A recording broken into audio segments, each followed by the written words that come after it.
Hey everyone, Mango7Roll here. How we doing today? Welcome to another episode of Epic 7, and today we're going to take a look at the 4-star light and dark units. This is going to be somewhat in-depth, and I'm going to go through basically every single 4-star unit because everybody wants to know a little bit about everything. There's obviously some standouts for which you can take for the ML exchange, and I will cover those first, but after that I'm literally just going to go one by one through each unit and talk a little bit about them, where you might use them, and how you might gear them in general. No quick guides, and I might get some of these wrong since I haven't used all of them, so keep that in mind. And I hope y'all enjoy just me talking about this for a little bit.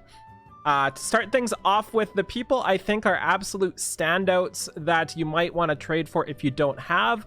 I think Sinful Angelica is my favorite ML 4-star right now because she just enables so much in the current meta. I love her to death.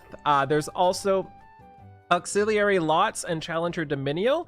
Two people I think everybody should have in their arsenal. Both are build enabling, both are Guild War offense enabling, both are PvP enabling, both are basically everything but Guild War defense and arena defense enabling.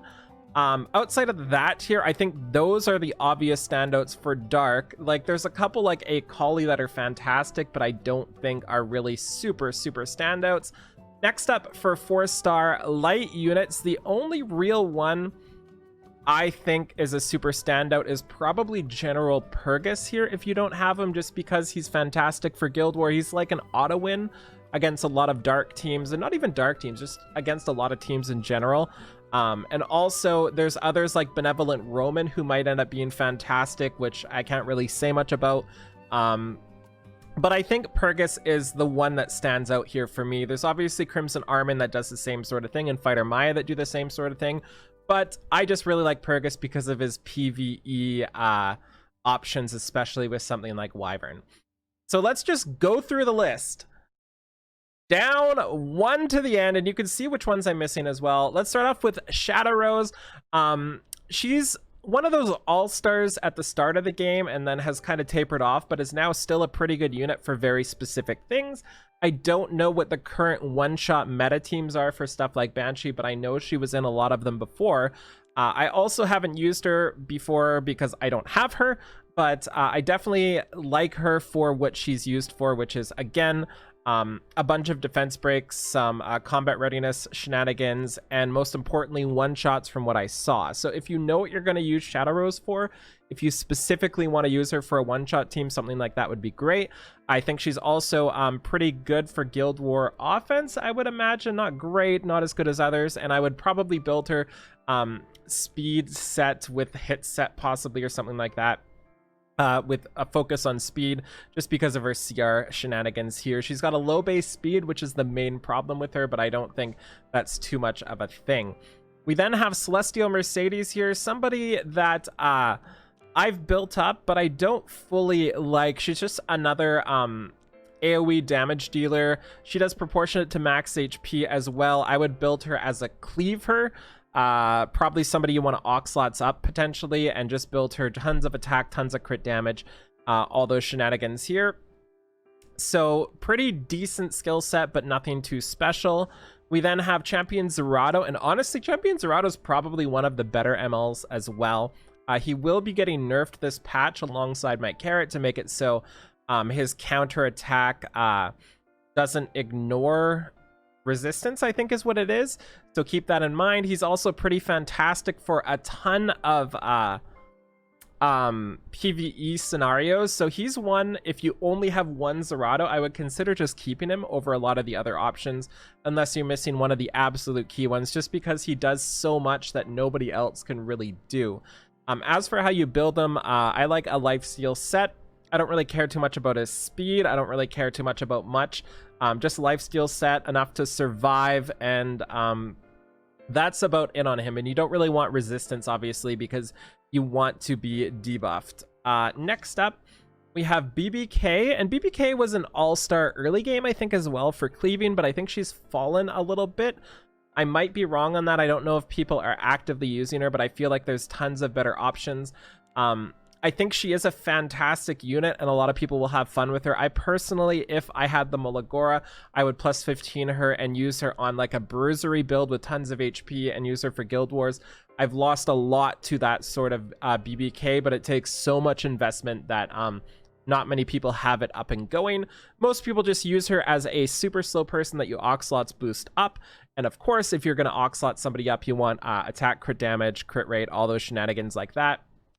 Don't care about effectiveness or anything, and just get that huge burn damage done with Blade Art Dragon. Next up, we have a Cartuja, somebody who's just been there passively with his passive for a long time. We've got his evasion chance, which is very good. We then have a stun and defense break on his skill 3 and a bleed on his skill 1. I think he's still a really solid unit, and I think he's still really great for Guild War offense, possibly arena defense. I think he's being used for a lot right now. I do not regret building Cartuja, and I think he's a solid choice, but he's somebody I end up not using as much now because I'm not relying on the evasion as much. But maybe that's my bad, and maybe I should be using him more because, like I said, building him for his debuffs and everything is fantastic as well. Some people build him lifesteal. I personally like him just as fast and effective as possible, ignoring DPS stats, just making him tanky and trying to make as much use out of his 4-turn defense slash stun as I physically can. Next up, we have Assassin Sid. I can't really say too much about Assassin Sid outside of he's really good right now because I believe he ignores targeting or something like that. With the change in something, right? He's one of the ones that changes. Am I wrong about this? I'm reading this and I'm not seeing it here. But I thought he was one of the ones you can't really predict who he targets. So he does a ton of damage, and I can say in arena, he's one of the only people who has ever open up the battle one-shotting my maid Chloe. Nobody else has done it, not a Collie, not anything like that. So he does hit ridiculously hard, but his gear requirements are ridiculously high as well. And I really like him, but again, infinite Molagora to build him. I think he overlaps a lot of other units, and I think he is insanely intensive for gear. So if you have average level gear, I don't think he's gonna do much for you. Next up is Shooting Star Arcades. Reviver here, really solid arena off or Guild War offense unit. I don't use her, and I don't have too much to say about her because I'm honestly not familiar with her. But I think there's better revivers out there, although maybe a really good combo enabler, and maybe a lot of other people use her for Guild War offense. I'd like to know in the comments, by the way, if you do use SSA quite a bit. And it looks like she doesn't take too many Molagoras either. You need the -1 turn cooldown, -1 turn cooldown here, so approximately like 6-7 Molagora, maybe a little bit more. Don't need any here, although the decreased hit chance would be great as well. Another solid unit, and we have Kitty Clarissa, and I think she's a standout now. People have been using her quite a bit in a lot of PvE and PvP scenarios, especially something like Hall of Trials. So if you're looking for another dual attacker to bring your Sirmia in for extra hits or something like that, she's a really good option. She also does immunity, extra turns, decrease in debuff duration. She does all of the things, and I like her a lot. But as I choke on myself, but I think a lot of other people do similar things, so maybe she's not the all-star to pick if you're looking for that. I forgot to tell you how to gear these last couple people as well. But Assassin Sid is fast, as much damage as possible. Shooting Star Arcades, I'm guessing you're gonna want speed, resist, HP. Kitty Clarissa, I would assume just as fast as possible. I might be wrong on those. As for Roaming Warrior Leo, he is getting a change for this patch, so I can't really say too much about him. I would honestly recommend waiting a little bit to do your exchange unless you're 100% sure, just so people can test out Roaming Warrior Leo and the Benevolent Roman, if those are two people in your eye shot of who you're going to take. Not sure how to build him yet either. This is going to be something I'm going to have to go back to, but I think he has potential with the change, and I think bombs might surprise people. Oxlot's insane for Guild War offense, insane for arena offense, insane for basically everything. PvP, so good, and you're wanting to build him as fast as humanly possible with a little bit of tankiness, but basically just as fast as humanly possible, and an amazing unit, and probably somebody you should take if you don't have him yet. Also to note, he was my very first ever ML I pulled. Next up, we have Akali, and Akali is basically the exact same as Assassin Sid. Takes the same spot, the same gear, the same everything. Maybe better, maybe worse in certain situations. I personally, I'm not scared of Akali, but I am scared of a Sid, so keep that in mind. We just got Troublemaker Crozet yesterday from a summon. I can't really say too much about him either, but I can say that he's a really, really solid in terms of like tanky and durability unit and protected unit. So I would imagine if you invest into Troublemaker Crozet, he will be absolutely really, really good. Absolutely really good. Yeah, good descriptors, Mango. He'll be really great for Guild War offense and possibly defense, although I fought a couple on defense and just slaughtered them. So I'm not sure what to say about that. I can't really tell you for gear for him, but I would probably make him tanky and fast. I really don't know what to say about Crozet. I'm sorry. Next up, we have Challenger Dominial, and she is an enabler for sure. If you're wanting to cleave for RTA for anything like that, you're probably going to need Challenger Dominial. Not as great for PvE, but still does have her opportunities there. You're going to want to build her with lots of attack, lots of crit damage, 50%-ish crit, and just have a blast one-shotting people with her. She does insane damage, and just a really, really great enabler. And on top of this, she has the 12.6% imprint for crit, which is fantastic for a lot of other units as well. It allows you to build a lot of your DPS units you plan to use her at the 85% chance to crit, so they get the nearly 100% on non-elemental advantage people as well. Really, really solid unit. We then have Crescent Moon Rin. I've tried her out a bit recently, and I've really enjoyed her, but she's more of like a fun thing for RTA, maybe Guild War, but generally just more of a fun unit you want to try out if you're just looking for stuff to have fun with and have plans, you know. Really, really, really solid unit, and the more you know about the opponent, the better she gets, so keep that in mind as well. I just built mine as fast as physically possible, and with some effectiveness, I believe, and tankiness, and that is about it. Next up, we have Sinful Angelica. I flipping love her to death. She has been a Guild War all-star for me, and also pretty great for arena offense as well. Most importantly, you want to use her versus Arbiter Vildrids. Basically, I use her and then a DPS that can one-shot Arbiter Vildrid, which doesn't take much because they're usually not so tanky. So you can build your DPS fast, and they will have the attack and speed, and they'll just one-shot Arbiter Vildred turn 1, get them out of the way, and then turn 2, you've got the dual attack going. Absolutely insane kit. I love her so flipping much. I do really recommend getting her. I personally think she adds more to my account than Oxlots and C Dominial because of how I play. So keep that in mind. I would recommend her over them, but it's probably a wrong recommendation. So keep that in mind as we go through.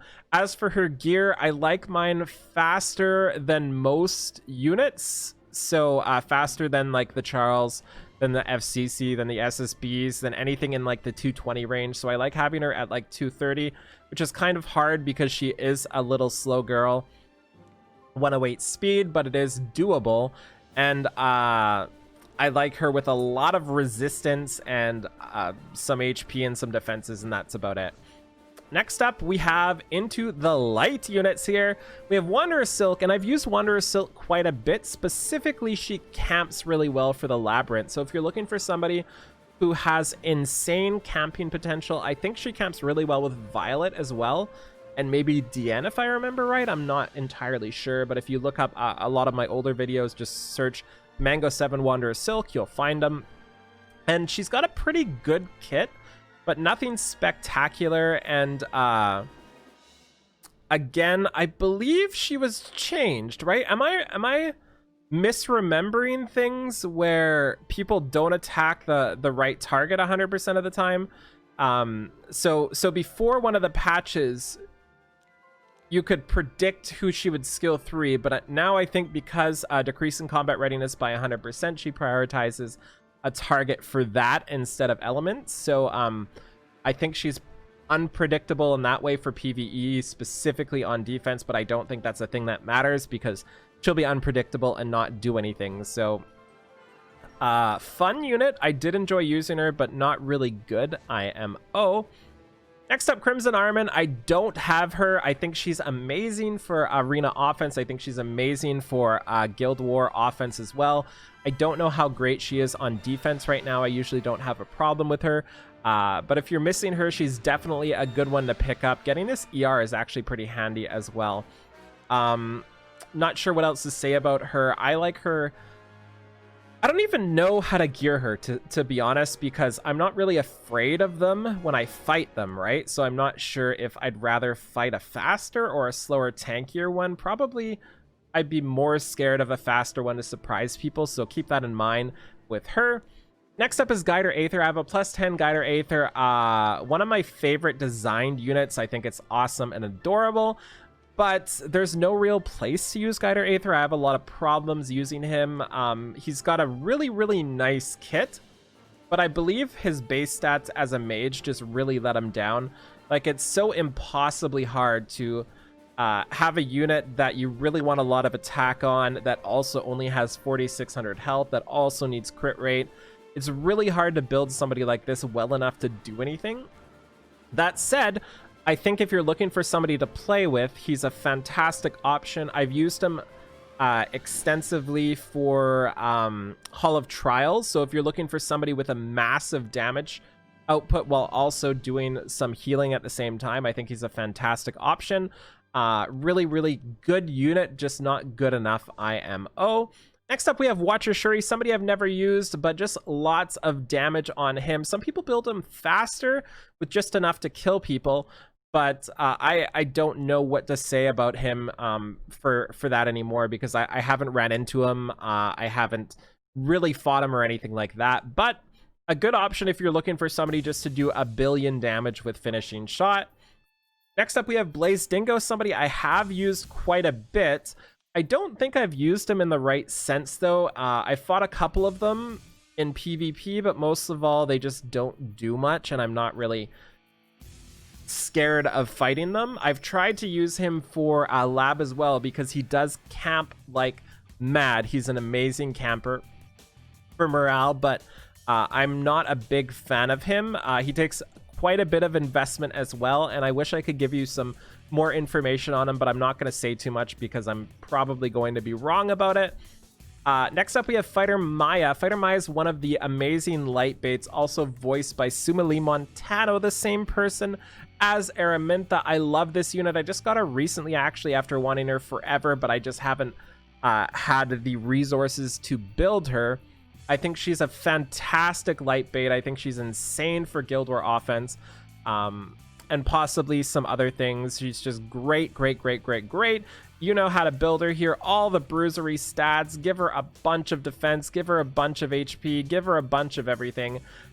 Great, great unit. But she kind of shares the same slot as General Purgus IMO, which is just a super tanky light unit that you can use for Guild War. And General Purgus is one you can also use for PvE, specifically Wyvern. He's insane for. I love General Purgus. He's one of my most used Guild War units, and I use him for PvE as well. I've tried him a bunch of different builds. I've tried him faster, still super tanky, and a ton of effect resistance and stuff like that. I've tried him slower with super, super tanky and all sorts of stuff like that. All the different versions work, but I prefer the slower version just because I'm not going to make him fast enough for fast to matter. So I just make him as slow and tanky as possible, and he does insane things in Guild War. I really recommend General Purgus. I have a couple points in Molagoras into him too, and that's about it. Next up, we have Benevolent Roman. I'm not going to pretend I know anything about this guy. I don't really fully I understand his skill set, but in practice I've never seen him use, so I don't know how versatile, I don't know how useful, I don't know how good he is at what he does. So there's a ton of other people that do content on Roman. I would watch them for that. But he is getting changed in the next couple days. He's getting a buff, I believe. So actually not in the next couple days, literally today. So keep that in mind as well. Maybe wait a couple days to see how that ends up, to see if he's somebody you want to pick. And we then have Tempest Surin here, and same thing as Benevolent Roman for me. There's a lot of people who have done content on T. Surin. I picked her up recently. She was who I was going to originally take, but I pulled her from a summon recently. I really like her skill set, and she really is fun, and the design is 10 out of 10. I don't know much more outside of that, though, so I don't really want to say anything and get people the wrong idea about how to build her, so I'm going to leave it as that. I think she's great, and I know a lot of people are thinking about taking her. And then Free Spirit Terrier, I don't think you can take her. Wow, so that is it. That was a lot of talking, and I know that wasn't the best information for a lot of people, but I wanted to get through every single unit and just do a little bit of a tidbit here and there on each person. As for me, my choices are Crimson Armin, Benevolent Roman, Shadow Rose Assassin Sid, Roaming Warrior Leo. I'm probably going to take Roaming Warrior Leo as my guess, just because I want to mess around with bombs a little bit and see how they feel. And also, with bombs, I think if there's another person, another unit that combines with him, that also uses bombs or works with Roaming Leo really well, I think it might increase his potential, and with the changes to him, you know, maybe something comes out of it. My next up after that, I don't even know who I would take. Probably Crimson Armin, but I can't see myself realistically using anybody else here that I don't have. Again, just because my Mulagoras are so far behind, I can't afford it. I'm not trying to complain, don't get mad at me for that. It's just the truth of the matter and why I'm not too worried about them. Leo would be the only one I would actively use right off the bat. I really dislike Roman, so I don't think I would use him. Sid, I know I don't have the gear. Shadow Rose, I don't care about one-shot teams. Crimson Armin, I feel like I have so many better options. Not better, but similar options like General Purkis. So yeah, that's going to be it for now. Let me know who you are taking from this list. I'm really curious. And if there were any units I wasn't too familiar about here, please let me know how you would personally build them and everything else about them and what you think. So thank you so much for watching. Feel free to like, comment, subscribe as always, and I'll talk to you later. Bye, everybody.